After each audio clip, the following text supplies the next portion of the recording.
Raise your hand if you've ever set a goal that felt so big it made you want to hide under a blanket instead of getting to work. Yeah, me too. Today I want to share something that completely changed how I approach getting things done. So picture this. You're scrolling through LinkedIn, seeing all these people crushing their goals, and you're thinking, I should be doing more.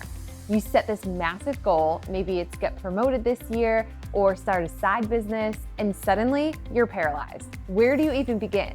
Here's what I discovered. Big goals aren't the problem. It's that we try to tackle everything all at once instead of taking it one step at a time. This is why I turn to micro goals. These are your secret weapon against overwhelm and burnout. Think of them as tiny, manageable steps that lead to monumental achievements. They're the difference between staring at a mountain, wondering how you'll ever reach the top, and simply focusing on taking the very next step on the path. Let me tell you why micro goals are game changers.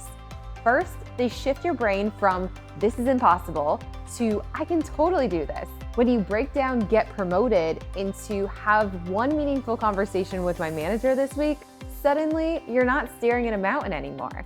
You're looking at a hill that you can definitely climb. Second, micro goals give you that hit of dopamine that keeps you motivated. You know that feeling when you check something off your to-do list? Micro goals give you that feeling way more often.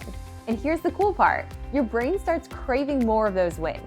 Third, and this is huge, micro goals make setbacks way less devastating. If you miss a day on your massive goal, it can feel like a failure. If you miss a day on your micro goal, it's just a Tuesday. You can get back on track tomorrow without the shame spiral. One of my favorite quotes is, you don't need a perfect plan, you just need your next step. That's exactly what micro goals gives you, clarity on what comes next. Think of it this way. Would you rather spend 3 months planning out the perfect workout routine that you never start, or would you rather do 10 minutes of movement today and build from there? The second option wins every time because action beats perfection. Here's your micro goal for today. What is one thing that you've been putting off? Break it down and knock out the first step today. Then come back and tell me how it went. Be sure to check out the resources we've shared to learn more.